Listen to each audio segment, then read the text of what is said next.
जय हिंद। आज हम बात करेंगे क्लास 7 की ज्योग्राफी के चैप्टर 4 के बारे में, एयर के बारे में। बेसिकली इस चैप्टर में बात की गई है एटमॉस्फेयर के बारे में, एटमॉस्फेयर की वेरियस लेयर्स के बारे में और एटमॉस्फेयर से रिलेटेड जो भी बेसिक टर्मिनोलॉजी है, जो भी बेसिक कॉन्सेप्ट्स हैं, उनके बारे में। अच्छा, वीडियो पे लाइक के बटन को दबा दो। अगर आपको लग रहा है कि लेक्चर यूज़फुल है तो लाइक कर दो, शेयर कर दो अपने सोशल मीडिया हैंडल्स पे और चैनल को सब्सक्राइब कर लो। देखो शुरू करते हैं। Our earth is surrounded by a huge blanket of air called atmosphere. और ये अपने को पता है कि हमारे अर्थ को सराउंड करते हैं गैसेस लेयर्स, और इसी को अपन बुलाते हैं एटमॉस्फेयर। और ये जो एटमॉस्फेयर है ये सभी लिविंग बींग्स के सर्वाइवल के लिए बेहद इंपॉर्टेंट है। फॉर एग्जाम्पल जो एयर हम ब्रीद करते हैं वो हमें कहाँ से मिलती है? एटमॉस्फेयर से मिलती है। सन रेज के जो भी हार्मफुल इफेक्ट्स होते हैं उनसे हमें कौन प्रोटेक्ट करता है? एटमॉस्फेयर प्रोटेक्ट करता है। इनफैक्ट अगर एटमॉस्फेयर ना हो तो डे टेम्परेचर हद से ज़्यादा इंक्रीज़ हो जाए और नाइट टेम्परेचर हद से ज़्यादा डिक्रीज़ हो जाए। इनफैक्ट इतना इंक्रीज़ और इतना डिक्रीज़ हो जाए कि लाइफ पॉसिबल ही ना हो। तो ये जो आइडियल टेम्परेचर मिलता है हमें अर्थ के ऊपर, इसमें एटमॉस्फेयर का बड़ा इंपॉर्टेंट रोल है। और एटमॉस्फेयर होता क्या है? ये जो ह्यूज ब्लैंकेट ऑफ एयर अर्थ को सराउंड करता है, इसी को अपन बोलते हैं एटमॉस्फेयर। डू यू नो के बारे में बात कर लेते हैं। डू यू नो में बात की गई है कार्बन डाइऑक्साइड के बारे में, ग्रीन हाउस गैसेस के बारे में। Carbon dioxide released in the atmosphere creates a green house effect by trapping the heat radiated from the earth. It is therefore called green house gas and without it the earth would have been too cold to live in. अगर बहुत simple language में बोलें तो ये कहा जा रहा है कि ये जो कार्बन डाइऑक्साइड गैस है ये ग्रीन हाउस गैस है। और ग्रीन हाउस गैस होने का बड़ा सिंपल सा मतलब है, मान लेते हैं कि ये अर्थ का सरफेस है, ये है अर्थ का सरफेस और ये है एटमॉस्फेयर की टॉप मोस्ट लेयर। इस टॉप मोस्ट लेयर के ऊपर से आती हैं सन रेज। जब सन रेज एटमॉस्फेयर के टॉप मोस्ट लेयर को हिट करते हैं तो कुछ रेज को एटमॉस्फेयर की टॉप मोस्ट लेयर वापस भेज देती है और कुछ जो सन रेज हैं वो एटमॉस्फेयर के अंदर एंटर कर जाती हैं। अच्छा, ये जो सन रेज एटमॉस्फेयर के अंदर एंटर करी, इनमें से भी कुछ को एटमॉस्फेयर वापस भेज देता है और जो बची कुछ ही सन रेज हैं वो अर्थ के सरफेस को हिट करती हैं। और जो सन रेज अर्थ के सरफेस को हिट करती हैं उनको अर्थ का सरफेस एब्जॉर्व करने की शुरुआत कर देता है। और क्योंकि सन रेज को एब्जॉर्व कर रहा है अर्थ का सरफेस, तो हीट अप होने की भी शुरुआत हो जाती है और अल्टीमेटली अर्थ का सरफेस इस हीट को रेडिएट करता है, वापस से रिलीज करता है। और ये जो अर्थ का सरफेस हीट को रेडिएट करता है इसको ट्रैप करती हैं ग्रीन हाउस गैसेज, जैसे कि कार्बन डाइऑक्साइड। और ये ग्रीन हाउस गैसेज जब इस रेडिएटेड हीट को ट्रैप करती हैं तो इसकी वजह से हमारे अर्थ के ऊपर टेम्परेचर देखने को मिलता है। अगर ग्रीन हाउस गैसेज इस रेडिएटेड हीट को ट्रैप ना करें तो हमारे अर्थ पर टेम्परेचर हो ही ना, अर्थ हद से ज़्यादा ठंडी हो जाए, कोल्ड हो जाए, इनफैक्ट इतनी कोल्ड हो जाए कि लाइफ पॉसिबल ही ना हो पाए। इससे दो चीज़ें अपने को समझ में आती हैं। एक तो हमारा जो एटमॉस्फेयर है वो सन की डायरेक्ट रेज की वजह से गर्म नहीं होता, वो गर्म होता है जब अर्थ का सरफेस हीट को रेडिएट करता है। और दूसरा ये कि ये जो अर्थ का सरफेस हीट को रेडिएट कर रहा है इसको ट्रैप करती हैं ग्रीन हाउस गैसेज, जैसे कि कार्बन डाइऑक्साइड। और इसी की वजह से हमारे अर्थ के सरफेस के ऊपर टेम्परेचर होता है, अदरवाइज हमारी अर्थ हद से ज़्यादा कोल्ड हो। और यही कहा गया है, carbon dioxide released in the atmosphere creates a green house effect by trapping the heat radiated from the earth. Earth जो हीट रेडिएट कर रही है उसको ट्रैप करती हैं ग्रीन हाउस गैसेज, जैसे कि कार्बन डाइऑक्साइड। और कार्बन डाइऑक्साइड जो है वो एक ग्रीन हाउस गैस है and without it the earth would have been too cold to live in. अच्छा, कार्बन डाइऑक्साइड की इंपॉर्टेंस हमें समझ में आ रही है टेम्परेचर को मेंटेन करने में, लेकिन प्रॉब्लम ये है कि कार्बन डाइऑक्साइड का वॉल्यूम अगर एक लिमिट से ज़्यादा इंक्रीज हो जाए तो ये जो अर्थ हीट रेडिएट कर रही है, कार्बन डाइऑक्साइड उसको ज़्यादा ट्रैप करेगी और अगर ज़्यादा ट्रैप करेगी तो हमारा टेम्परेचर इंक्रीज होगा। और अगर टेम्परेचर एक लिमिट से ज़्यादा इंक्रीज हो जाएगा तो उसके नेगेटिव कॉन्सिक्वेंसेज हैं, उसके हार्मफुल इफ़ेक्ट्स हैं लाइफ के ऊपर। टेम्परेचर इंक्रीज का ही नतीजा है ग्लोबल वार्मिंग। अभी आप देख रहे होगे ना, गर्मियाँ पड़ रही हैं, कितना ज़्यादा टेम्परेचर है। बेचारे जो बुज़ुर्ग लोग होते हैं या जो कमज़ोर लोग होते हैं उनको बहुत सारी बीमारी होती है इस गर्मी की वजह से, कुछ लोग एक्सपायर हो जाते हैं। ये क्यों हो रहा है? बिकॉज ह्यूमन एक्टिविटीज़ की वजह से कार्बन डाइऑक्साइड का जो वॉल्यूम है वो इंक्रीज़ होता जा रहा है। फैक्ट्रीज चल रही हैं, व्हीकल से धुआं निकल रहा है, तो ये जो कार्बन डाइऑक्साइड है इसका जो वॉल्यूम है वो इंक्रीज होता जा रहा है और इस इंक्रीज की वजह से ज़्यादा रेडिएटेड हीट को ट्रैप कर पा रही है कार्बन डाइऑक्साइड और उसकी वजह से टेम्परेचर इंक्रीज हो रहा है और इस टेम्परेचर इंक्रीज का हार्मफुल इफेक्ट देखने को मिलता है। और वही लिखा हुआ है लैंग्वेज में, however when its level in the atmosphere increases due to factory smoke or car fumes, the heat retained increases the temperature of the earth. This is called global warming. Global warming होगी तो उसके बहुत सारे negative consequences हैं, जैसे हमारी दुनिया के कोल्डेस्ट पार्ट्स में जितनी भी स्नो जमी हुई है, जितनी भी आइस जमी हुई है, टेम्परेचर राइज होने की वजह से वो मेल्ट होने की शुरुआत हो जाएगी और अगर स्नो मेल्ट होगी तो सी लेवल राइज होगा। सी लेवल अगर राइज होगा तो फ्लडिंग की सिचुएशन क्रिएट होगी। फ्लड्स जो है वो ज़्यादा फ्रिक्वेंटली आएंगे और फ्लड्स अगर फ्रिक्वेंटली आएंगे तो जान माल की हानि होगी। और ये तो एक हिस्सा है, इन जनरल भी लाइफ के लिए बेहद हार्मफुल है एक लिमिट से ज़्यादा टेम्परेचर का इंक्रीज होना।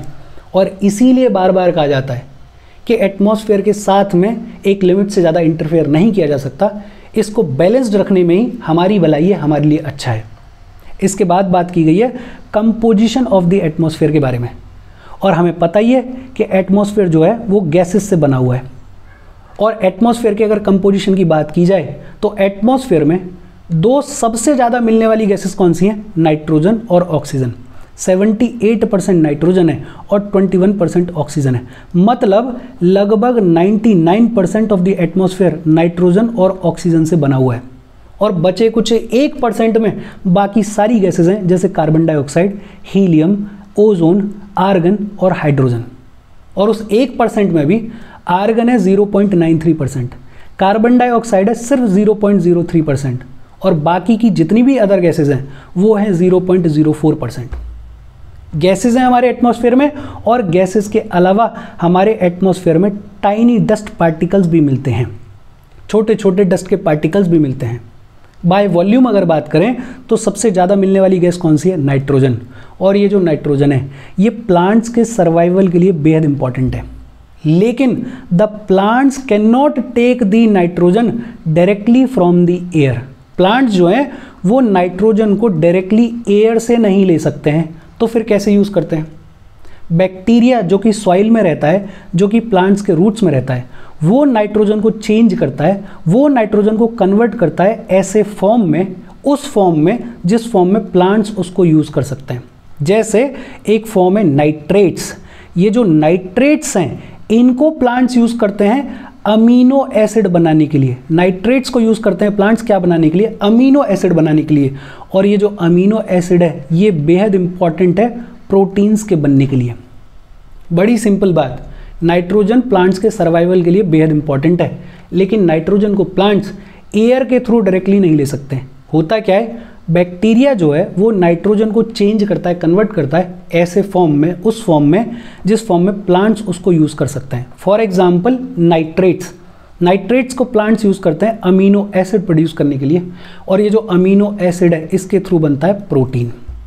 फिर बाय वॉल्यूम जो दूसरी सबसे इंपॉर्टेंट गैस है वो कौन सी है? ऑक्सीजन।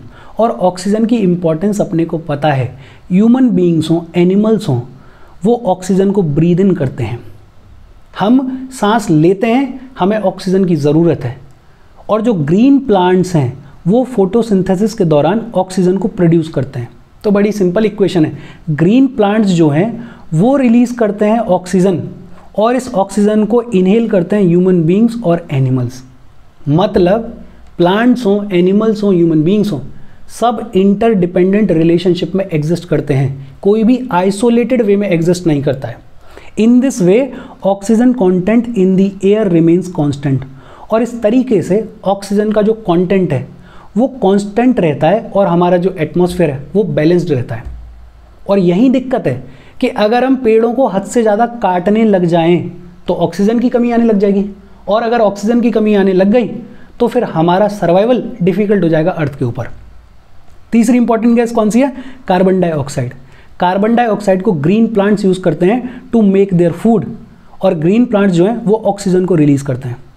ह्यूमन बीइंग्स और एनिमल्स कार्बन डाइऑक्साइड को रिलीज़ करते हैं। देखो इक्वेशन बड़ी सिंपल है। क्या इक्वेशन है? इक्वेशन ये है कि ग्रीन प्लांट्स जो हैं वो ऑक्सीजन रिलीज़ करते हैं, ऑक्सीजन को इनहेल करते हैं ह्यूमन बीइंग्स और एनिमल्स, और ह्यूमन बीइंग्स और एनिमल्स कार्बन डाइऑक्साइड को रिलीज करते हैं, और इस कार्बन डाइऑक्साइड को यूज कौन करते हैं? Green plants. मतलब सब एक दूसरे के साथ में इंटरडिपेंडेंट रिलेशनशिप में एग्जिस्ट करते हैं। The amount of carbon dioxide released by humans and animals seems to be equal to the amount used by plants, which make a perfect balance. ऐसा लगता है, ऐसा दिखता है कि जितना कार्बन डाइऑक्साइड ह्यूमन बींग्स और एनिमल्स रिलीज करते हैं उतना ही कार्बन डाइऑक्साइड प्लांट्स यूज करते हैं, और उसी की वजह से एटमॉस्फेयर में परफेक्ट बैलेंस बना हुआ है। But over the period of time ये भी देखने को मिल रहा है कि ह्यूमन एक्टिविटीज़ की वजह से कार्बन डाइऑक्साइड का जो वॉल्यूम है वो इंक्रीज होता जा रहा है, वो बढ़ता जा रहा है। और क्योंकि कार्बन डाइऑक्साइड का वॉल्यूम इंक्रीज होता जा रहा है, इसका इफेक्ट हमारे वेदर पे, हमारे क्लाइमेट पे भी देखने को मिलता है। और ये हमारे लिए चिंता की बात है, बिकॉज इसके नेगेटिव कॉन्सिक्वेंसेज होते हैं। एक लिमिट में अगर कार्बन डाइऑक्साइड रहे तो वो काम की है, बिकॉज वो अर्थ की जो भी रेडिएटेड हीट है उसको ट्रैप करती है, जिसकी वजह से टेम्परेचर मेंटेन रहता है। लेकिन अगर एक लिमिट से ज़्यादा कार्बन डाइऑक्साइड इंक्रीज हो जाएगी तो फिर टेम्परेचर भी इंक्रीज होगा, और उसकी वजह से ग्लोबल वार्मिंग जैसी समस्याएं होंगी। डू यू नो की बात कर लेते हैं। और डू यू नो में बात की गई है कि जैसे जैसे एयर हीटअप होती है, एयर गर्म होती है, वो एक्सपेंड होने लग जाती है और वो हल्की होने लग जाती है, और गर्म हवा ऊपर की तरफ उठती है। लॉ है, दिमाग में बिठा लो कि हॉट एयर राइजेस अप, गर्म हवा ऊपर की तरफ उठती है, ऊपर की तरफ उड़ती है। जैसे जैसे हवा गर्म होती है वो एक्सपेंड होने लग जाती है, जैसे जैसे हवा गर्म होती है वो हल्की होने लग जाती है, और हॉट एयर राइजेस अप। इसका सबसे बढ़िया ऑब्जर्वेशन है, आप कोई चीज़ गर्म कर रहे हो, जैसे पानी गर्म कर रहे हो, तो उसके ऊपर नोटिस करो कि उसके ऊपर जो हवा होती है वो जैसे ही गर्म होती है वो ऊपर की तरफ उठने की शुरुआत कर देती है। उल्टा भी सही है, cold air is denser and heavy and that is why it tends to sink down. Cold air जो होती है वो डेंस होती है, वो हैवी होती है, और वो नीचे की तरफ सिंक डाउन करती है। Hot air rises up, hot air expand करती है और लाइट होती है। Cold air sinks down, cold air dense होती है और हैवी होती है। अच्छा, एक और चीज़, जैसे ही हवा गर्म होने लगी तो वो ऊपर की तरफ उठने की शुरुआत कर देती है। मतलब जहाँ से हॉट एयर उठ के गई वहाँ पे तो वैक्यूम क्रिएट हो गया, लेकिन वैक्यूम रहता नहीं है, बिकॉज जो आसपास की एयर होती है वो उस वैक्यूम को ऑक्यूपाई कर लेती है। आसपास की जो कोल्ड एयर होती है वो उस वैक्यूम को ऑक्यूपाई कर लेती है, और इसी की वजह से होता है एयर का सर्कुलेशन। एयर के सर्कुलेशन को एक्सप्लेन करने के लिए ये बड़ा सिंपल सा तरीका है, 7th क्लास के हिसाब से ठीक है। बाकी एयर का सर्कुलेशन जब जब अपन बड़ी क्लासेस में पढ़ेंगे तो अपने को समझ में आएगा कि काफ़ी कॉम्प्लिकेटेड चीज़ है, लेकिन फिलहाल के लिए इतना ठीक है। एक बार रिवाइज कर लेते हैं जो भी हमने इससे पहले पढ़ा है। देखो, सबसे पहले हमने बात की एटमॉस्फेयर के बारे में। एटमॉस्फेयर क्या होता है?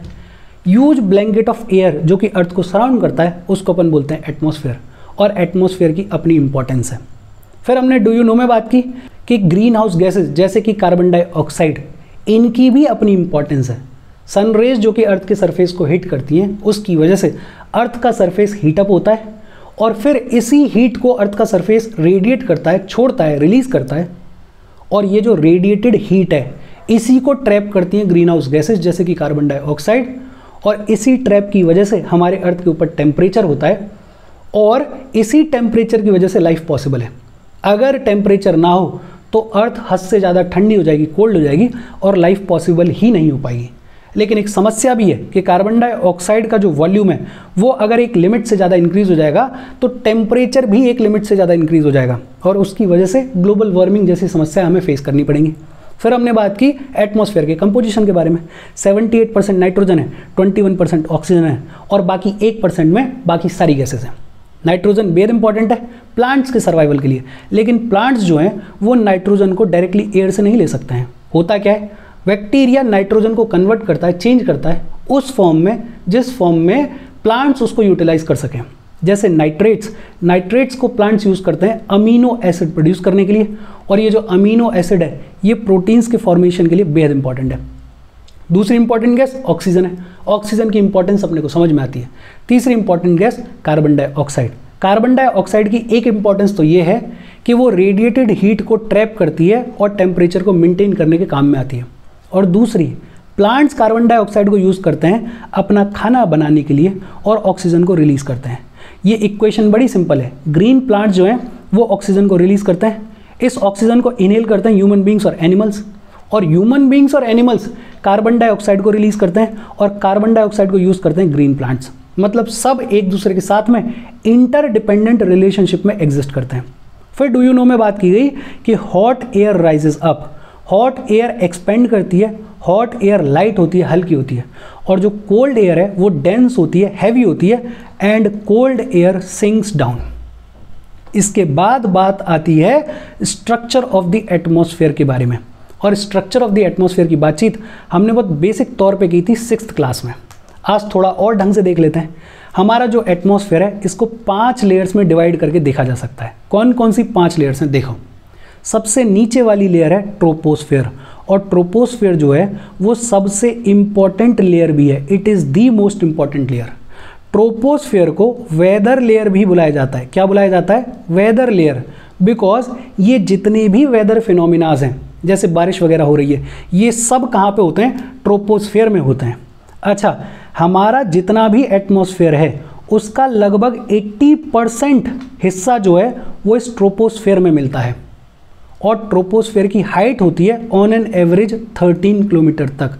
मतलब ऑन एन एवरेज 13 किलोमीटर की हाइट तक ट्रोपोस्फेयर देखने को मिलता है। ट्रोपोस्फेयर सबसे इंपॉर्टेंट लेयर है, सबसे नीचे वाली लेयर है, वेदर लेयर भी बुलाया जाता है इसको। और ज़्यादातर जो हमारा एटमॉस्फेयर है लगभग 80% वो इस ट्रोपोस्फेयर में ट्रैप्ड होता है। इसकी एवरेज हाइट होती है 13 किलोमीटर। फिर दूसरी लेयर है स्ट्रेटोस्फेयर। अच्छा, ट्रोपोस्फेयर और स्ट्रेटोस्फेयर को सेपरेट करता है ट्रोपोपॉज, और ट्रोपोपॉज को आप एक तरीके से लिड समझ सकते हो, ढक्कन समझ सकते हो।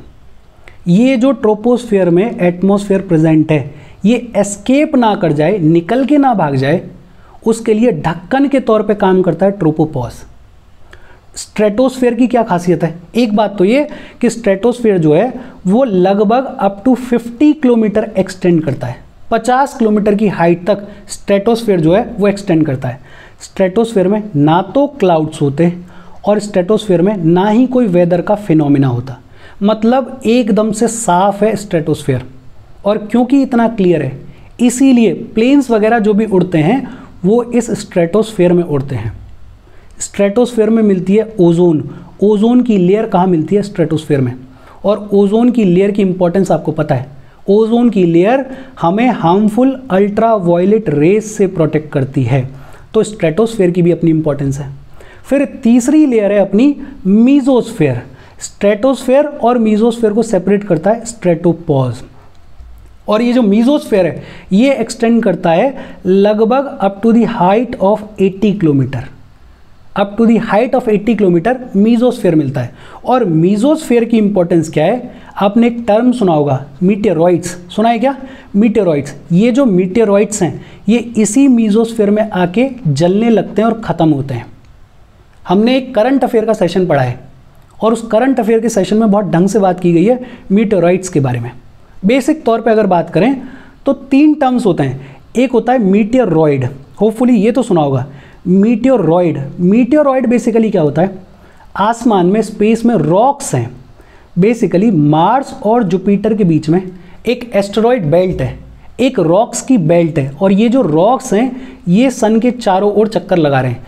इन्हीं रॉक्स को बुलाया जाता है मीटेरॉइड। मार्स और जुपिटर के बीच में एक रॉक्स की बेल्ट है जो कि सन के चक्कर लगा रही है। इन्हीं रॉक्स को बुलाया जाता है मीटेरॉइड। फिर एक दूसरा टर्म है मीटियोर। क्या है? मीटियोर। मीटियोर क्या होते हैं? ये रॉक्स जब अर्थ के एटमॉस्फेयर में एंटर कर जाते हैं तो इनको बुलाया जाता है मीटियोर। मीटेरॉइड मार्स और जुपिटर के बीच में घूमने वाली एक रॉक्स की बेल्ट है।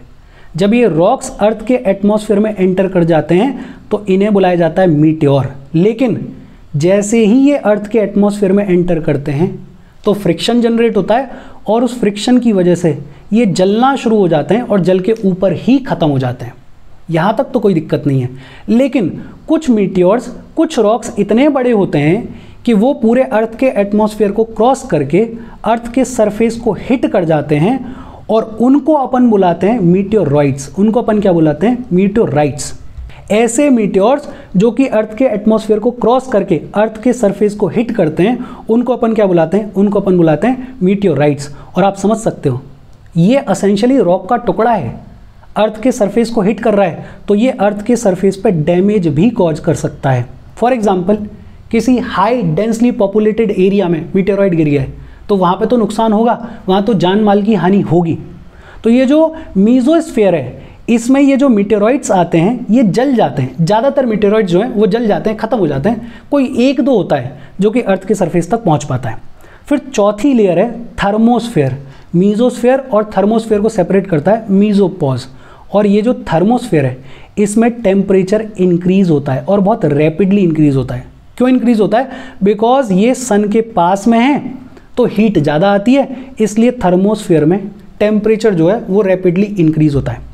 थर्मोस्फेयर की हाइट होती है 80 किलोमीटर से लेके लगभग 400 किलोमीटर तक, 80 से लेके लगभग 400 किलोमीटर के बीच में थर्मोस्फेयर देखने को मिलता है। थर्मोस्फेयर में आयंस मिलते हैं, आयंस की एक लेयर मिलती है जिसे बुलाया जाता है आयनोस्फेयर। क्या बुलाया जाता है? आयनोस्फेयर। आयंस देखने को मिलते हैं थर्मोस्फेयर के अंदर ही आयनोस्फेयर की एक लेयर होती है, और ये जो लेयर है ये रेडियो ट्रांसमिशन के लिए बड़ी इंपॉर्टेंट है।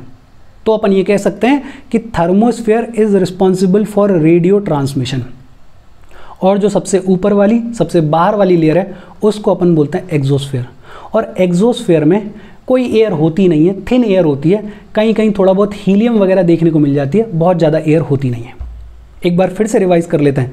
5 लेयर्स हैं। सबसे नीचे वाली ट्रोपोस्फेयर, सबसे नीचे वाली ट्रोपोस्फेयर, सबसे इंपॉर्टेंट भी ट्रोपोस्फेयर है। इसको वेदर लेयर भी बुलाया जाता है बिकॉज सारे वेदर फिनोमिना जो हैं वो ट्रोपोस्फेयर में ही अकर होते हैं। एटमॉस्फेयर का लगभग 80% हिस्सा ट्रोपोस्फेयर में ट्रैप्ड है और इसकी हाइट कितनी होती है? On an average 13 kilometre. दूसरी कौन सी है? स्ट्रेटोस्फेयर। ये जो स्ट्रेटोस्फेयर है इसमें ना क्लाउड्स होते हैं ना इसमें वेदर फिनोमिना होता, बहुत ही क्लियर होता है स्ट्रेटोस्फेयर, और इसीलिए प्लेन्स वगैरह जो हैं वो स्ट्रेटोस्फेयर में उड़ते हैं। स्ट्रेटोस्फेयर में ओजोन लेयर होती है जो कि हमें हार्मफुल अल्ट्रावायलेट रेज से प्रोटेक्ट करती है। स्ट्रेटोस्फेयर की height on an average 50 kilometre तक होती है। तीसरी लेयर है मीजोस्फेयर। मीजोस्फेयर की जो ऑन एन एवरेज हाइट है वो है 80 किलोमीटर, और मीजोस्फेयर में मीटियोराइट्स जो हैं वो जल जाते हैं, ख़त्म हो जाते हैं। मीजोस्फेयर के ऊपर है थर्मोस्फेयर। थर्मोस्फेयर में एक तो टेम्परेचर बहुत रैपिडली इंक्रीज करता है, दूसरा इसमें आयंस प्रेजेंट होते हैं। आयंस की एक लेयर होती है जिसे अपन बुलाते हैं आयनोस्फेयर, और ये लेयर जो है रेडियो ट्रांसमिशन के लिए बड़ी इंपॉर्टेंट है। और सबसे बाहर वाली लेयर है एक्सोस्फेयर, और यही सारी बातचीत लिखी गई है टेक्स्ट में। फटाफट से देख लेते हैं। ट्रोपोस्फेयर सबसे इंपॉर्टेंट लेयर है। एवरेज हाइट कितनी है? 13 किलोमीटर तक। ये जो एटमॉस्फेयर है वो कहाँ एग्जिस्ट करता है? ट्रोपोस्फेयर में। और जितने भी वेदर फिनोमिनाज हैं जैसे रेनफॉल है, फॉग है, हेल स्टॉर्म है, ये कहाँ देखने को मिलता है? ट्रोपोस्फेयर में देखने को मिलता है। ट्रोपोस्फेयर के ऊपर कौन सी लेयर है? Stratosphere. On an average height कितनी होती है स्ट्रेटोस्फेयर की? 50 किलोमीटर तक। इसमें ना क्लाउड्स होते ना कोई वेदर फिनोमिना होता, और इसलिए एरोप्लेन्स वगैरह को उड़ाने के लिए आइडियल कंडीशंस होती हैं यहाँ पे। स्ट्रेटोस्फेयर में मिलती है ओजोन की लेयर जो कि हमें हार्मफुल अल्ट्रावायलेट रेज से प्रोटेक्ट करती है। फिर उसके ऊपर तीसरी लेयर है मीजोस्फेयर। मीजोस्फेयर की ऑन एन एवरेज हाइट होती है 80 किलोमीटर। ये जो मीटेरॉइड्स होते हैं ये मीजोस्फेयर में आके जलते हैं, इसलिए मीजोस्फेयर की अपनी इंपॉर्टेंस है। फिर चौथी लेयर है थर्मोस्फेयर। थर्मोस्फेयर में जो टेम्परेचर है वो बहुत रैपिडली इंक्रीज होता है, और ये जो थर्मोस्फेयर है इसमें आयनोस्फेयर मिलता है, आयंस मिलते हैं जो कि रेडियो ट्रांसमिशन के लिए बड़े इंपॉर्टेंट हैं। ये जो थर्मोस्फेयर है इसकी हाइट होती है 80 किलोमीटर से लेके लगभग 400 किलोमीटर तक। फिर थर्मोस्फेयर के बाद सबसे ऊपर वाली लेयर है एक्सोस्फेयर, और एक्सोस्फेयर अपर मोस्ट लेयर है। इसके अंदर वेरी थिन लेयर मिलती है, जैसे हीलियम वगैरह मिल जाती है, हाइड्रोजन वगैरह मिल जाती है, बहुत ज़्यादा इसके अंदर कुछ होता नहीं है।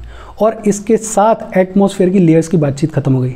लगभग आधे घंटे का 30 मिनट का लेक्चर हो गया होगा मेरे हिसाब से, काफ़ी लंबा हो गया है। बाकी वेदर क्लाइमेट की बातचीत अपन अगले सेशन में करेंगे। यहाँ तक कोई डाउट हो तो please comment. Thank you very much.